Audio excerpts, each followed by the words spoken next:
Hey everyone, it's Dave, and I thought I would do a video this morning about the books that I read in 2019. Um, Earlier on in the year, I had done a video on 4 books I was looking forward to. I wanted to recap those, and the first one, the one that I was most looking forward to, Jules Verne's The Mysterious Island.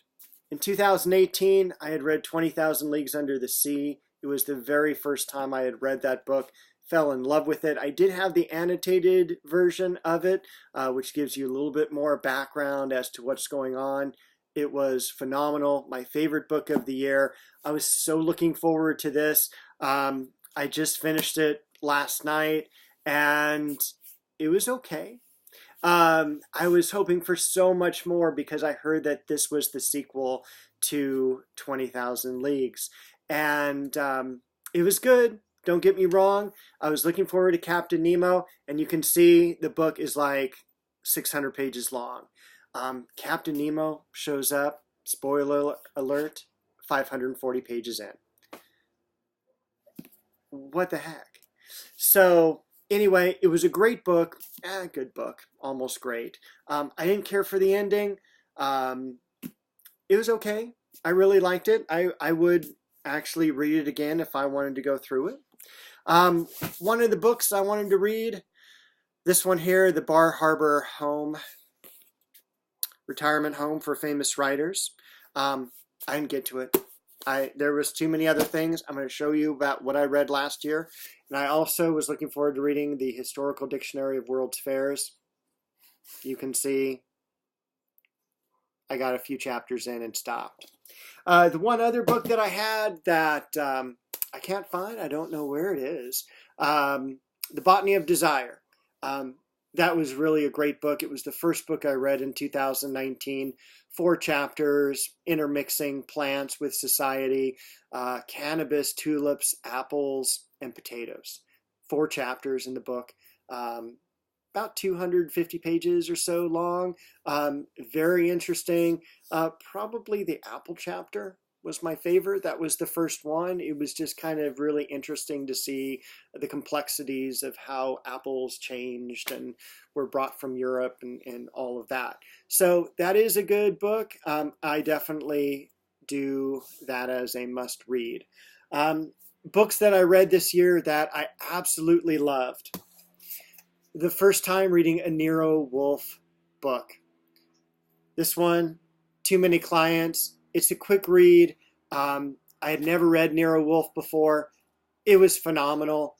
I can't wait to read another one. So definitely, I would put that on your list.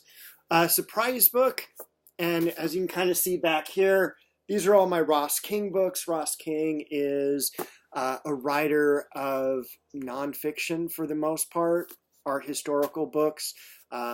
Writes one on the Last Supper, writes one on the Sistine Ceiling, writes one about Brunelleschi's dome on the Florence Cathedral. But he has 2 fictional books. The very first one, Ex Libris, about a bookseller back in the 1600s or early 1700s. Phenomenal book. I couldn't put it down.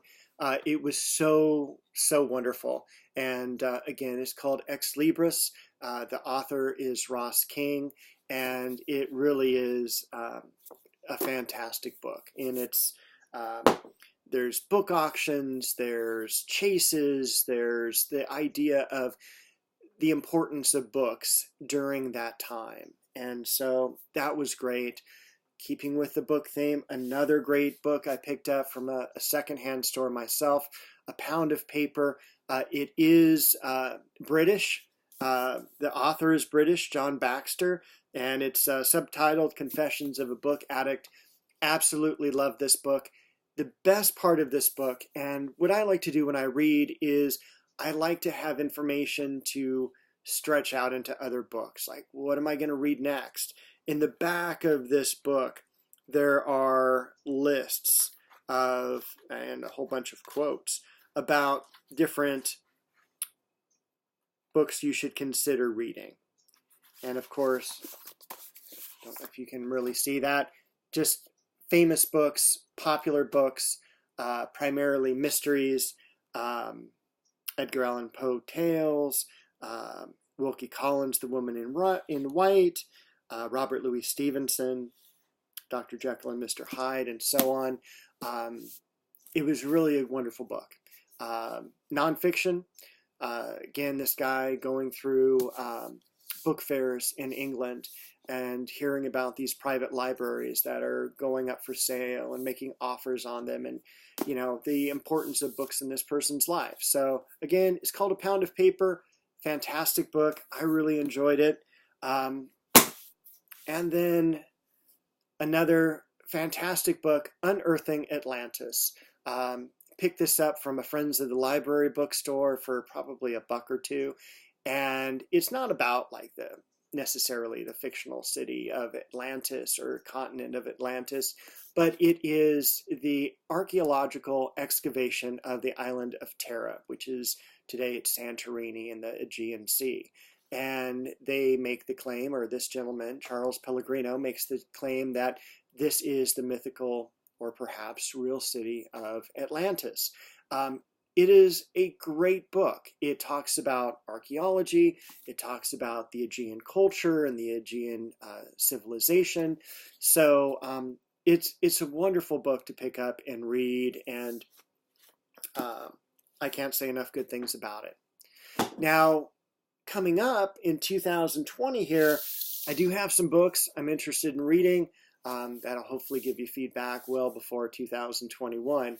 The first one, kind of a thin paperback, is also called Ex Libris, kind of like the book I had by Ross King, but this is by a different author, Anne Fadiman, and this is Confessions of a Common Reader. So I'm looking forward to that. Should be a pretty quick read. I don't know a whole lot about the book, but I like reading books about books. It's, kind of cool. From a used bookstore, I picked up this one. It's called Beautiful Madness, and the author, James Dodson, spends a year studying gardening. And before I became a teacher in art, I was a landscaper. I worked retail, I worked wholesale, I did landscape, and gardening, and I have a degree in horticulture. Gardening is a big part of my life still, and this is, to me, a really cool book. This guy goes to some major shows in Philadelphia, in England, traverses parts of Africa, learning about plants, its importance to America in terms of our obsession with gardening and such. So I'm looking forward to reading that. Again, it's kind of like a first-person narrative. I had mentioned I really like Nero Wolfe. I picked up a Nero Wolfe omnibus the other day. Kings Full of Aces is what it's called. It has, I think, 2 books and 3 short stories in it. I'm looking forward to it. I was, again, really impressed with Nero Wolfe as a character. And for my historical side, prehistoric Avebury is really, I'm looking forward to reading this book. Again, fairly thick. This is most of us know Stonehenge, and, that's the one that's studied, it's talked about, and Avebury is kind of overlooked, but it's actually like older and larger, and it is much more complex than Stonehenge. And it's interesting because kind of like a small city or more of a town was built within the object itself. So within these megalithic stones, you have just regular everyday buildings. So it's a lot more difficult to decipher, and of course, archaeology is a lot more difficult since you already have standing buildings around the site. So I'm really looking forward to reading that as well, and that's my plan, at least for early this year. So I hope to talk to you again soon, before 2021.